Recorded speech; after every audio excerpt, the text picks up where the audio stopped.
tal? ¿Cómo están? Bienvenidos a una nueva mañana de radio. Estamos en el martes 30 de septiembre del año 2025. Se nos acaba el mes. Esto es Más de Uno. Esto es la radio. Esto es Onda Cero.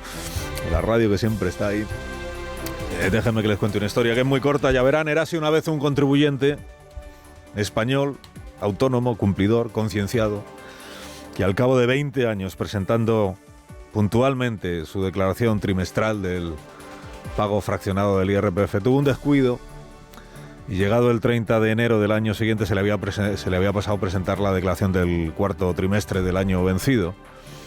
Y de inmediato recibió una notificación de la agencia tributaria, firmada por la técnica jefe de su delegación, en la que le informaba al contribuyente del incumplimiento y del procedimiento de sanción que en consecuencia se acababa de iniciar. Y se dijo el contribuyente, dijo, vaya por Dios, ¿cómo se me pudo pasar la declaración del cuarto trimestre? Entonces, puesto al habla con Hacienda, hizo lo que pudo, lo que estuvo en su mano para justificarse. Dijo, pues un despiste lo tiene cualquiera, dijo.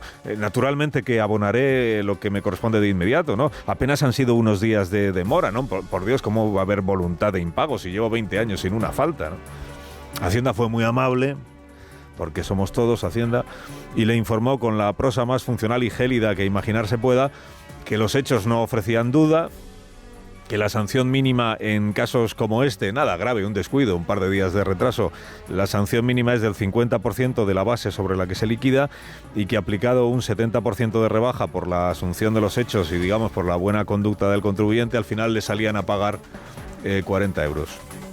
Y preguntó el contribuyente cumplido, 40, pero por un descuido. Y dijo Hacienda, ¿por incumplir el plazo?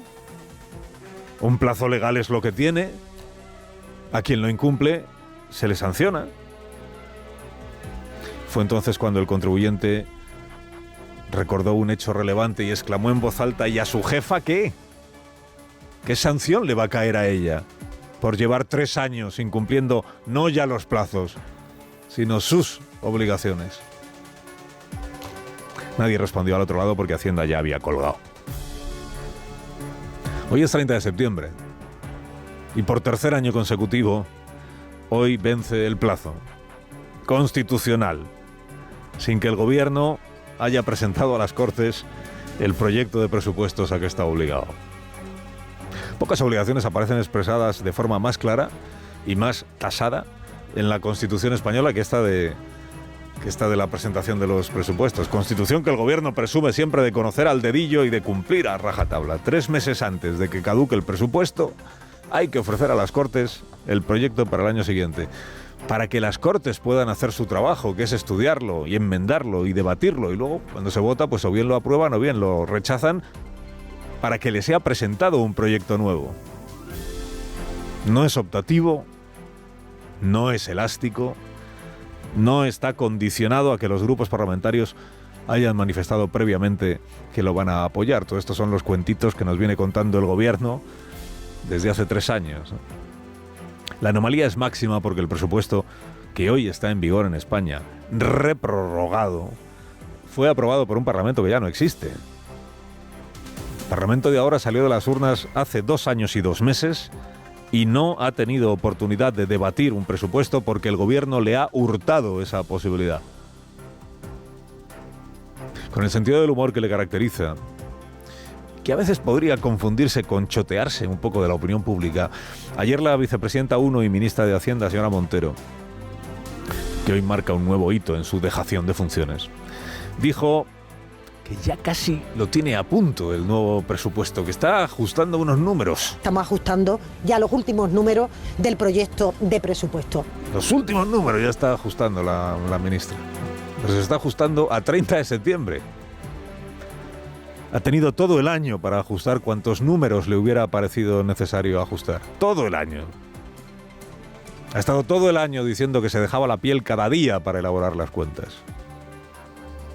Y en realidad ha estado todo el año dedicando mucho más tiempo a zumbar al PP, a torear a Esquerra, a poner la mano en el fuego por Santos Cerdán y a competir con Juanma Moreno, que a cumplir con su tarea, como hoy queda de nuevo de manifiesto. No solo eso, es que ayer admitió la vicepresidenta, ministra de Hacienda, como si fuera en su descargo, ayer admitió que no es que no tenga hecho el presupuesto todavía, el proyecto de presupuestos, es que a 30 de septiembre ni siquiera ha llevado al Consejo de Ministros el techo de gasto. Nosotros vamos a presentar cuanto antes la senda de gasto, como digo, y el techo de gasto y por tanto la senda de estabilidad, que es lo previo al proyecto de presupuesto. Cuanto antes lo va a presentar. ¿Cómo cuanto antes? Pues anda que no ha tenido meses para presentarlo. ¿Qué significa cuanto antes cuando una ya ha incumplido todos los plazos sin alcanzar a dar una explicación digerible?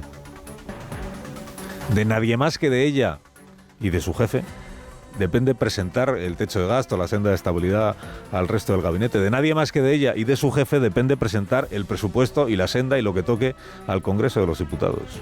Luego, si no lo ha presentado, es porque no ha querido o porque no se lo ha trabajado suficientemente. Para aquellos que todavía se toman en serio el martilleo con el que el gobierno regresó de las vacaciones del verano, que es esto de proclamar la seguridad absoluta de que este año sí va a presentar presupuestos a las Cortes, para aquellos que aún se lo toman en serio, ofrecemos este rápido ejercicio de memoria democrática. Es que ocurre que hace 11 meses ya proclamó el presidente Sánchez exactamente lo mismo que está proclamando ahora. No solo eso, es que hace 11 meses se refirió el presidente a la riada de Valencia y a sus consecuencias dramáticas como el elemento definitivo que hacía imprescindible tener nuevos presupuestos en 2025. El PP lo interpretó entonces, y el tiempo le dio la razón, como una utilización de la tragedia para meter presión y aliviar las urgencias presidenciales. Necesitaremos unos nuevos presupuestos generales del Estado. Si había alguna razón para aprobarlos antes de esta dana, pues es evidente que el Gobierno de España, si antes decía que no iba a eludir mi responsabilidad de presentar unas cuentas públicas, en esta ocasión esa responsabilidad se multiplica hasta unos límites colosales. Esto es de hace un año. Si había alguna razón para presentar presupuestos antes de la dana, ¿cómo que si había alguna razón? Si es su obligación. Pero ya con la dana, dice, mi responsabilidad es ya unos límites colosales. La responsabilidad de presentar unas cuentas se había multiplicado hasta límites, repita conmigo, colosales.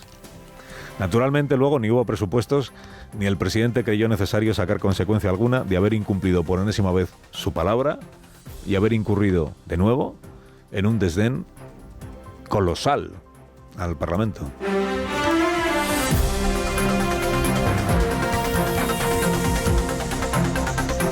Al jurado que juzgará a Begoña Gómez, si los recursos no prosperan, le aguarda trabajo de lectura. Son 121 correos electrónicos, ni uno menos, que aporta la UCO para entender el papel que desempeñó la asistente en Moncloa de la señora Gómez, de nombre Cristina Álvarez, en las actividades particulares o profesionales de Begoña Gómez, o sea, la cátedra en la Complutense y la captación de dinero para sostener esa cátedra entre los patrocinadores. Begoña Gómez, como explicó su marido, el presidente, tenía una carrera profesional antes de que él ganara la presidencia y no había razón alguna para que abandonara esa carrera profesional. Es verdad que el campo en el que estaba especializada, que era esto de la captación de recursos, podía entrar en conflicto con el nuevo trabajo de su marido si los patrocinadores, por ejemplo, dependían en alguna medida de llevarse bien con el gobierno y del boletín oficial del Estado. Pero bueno, derecho tenía a seguir con su carrera profesional, faltaría más, porque la actividad profesional de Begoña Gómez nada tenía que ver, o nada debería haber tenido que ver, con su condición de esposa del presidente. Como tal esposa, lo que le correspondía y le corresponde es asumir el marrón que trae consigo el protocolo. Acompañar al marido en algunos viajes, ocuparse de entretener a las parejas, esposas y esposos de los gobernantes que vienen de visita, en fin, esas cosas. Como profesional de lo suyo, pues podía dedicarse a la cátedra y a los patrocinios, siempre que tuviese el escrúpulo necesario para distinguir un ámbito del otro, la Moncloa de la Complutense, y siempre que no empleara recursos de presidencia del gobierno para su actividad particular y remunerada. Aquí es donde la empleada de presidencia que la asiste en sus obligaciones protocolarias aparece ahora como un problema. Porque los correos acreditan que se ocupaba de gestiones que nada tenían que ver con la Moncloa y que tenían todo que ver con la actividad privada de Begoña Gómez. Y se ocupaba no esporádicamente, un par de favores de amiga, como dijo la señora Gómez, sino sistemáticamente.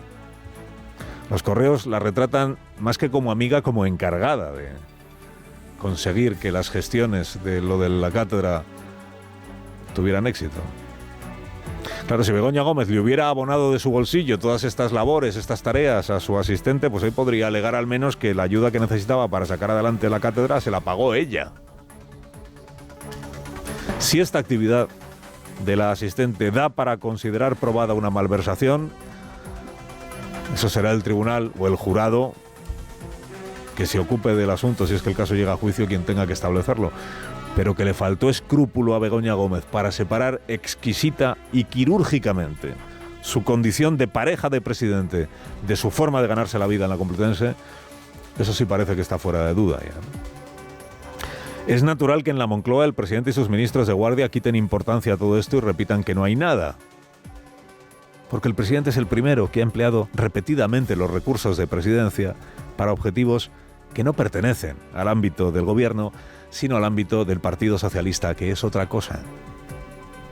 La costumbre de emplear la sala de prensa de la Moncloa, lo mismo como escenario de mítines partidistas que como oficina de estrategia del partido. El conocido vicio, que no ha tenido solo él, de pluriemplear a su jefe de gabinete como director de campañas electorales, jefe de gabinete de antes.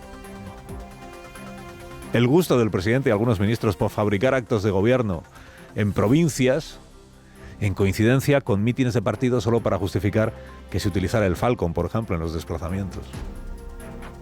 Sabiendo del poco escrúpulo que tiene Sánchez a la hora de separar su actividad presidencial de sus otros intereses, ¿a alguien puede extrañar que haya hecho lo mismo Begoña Gómez?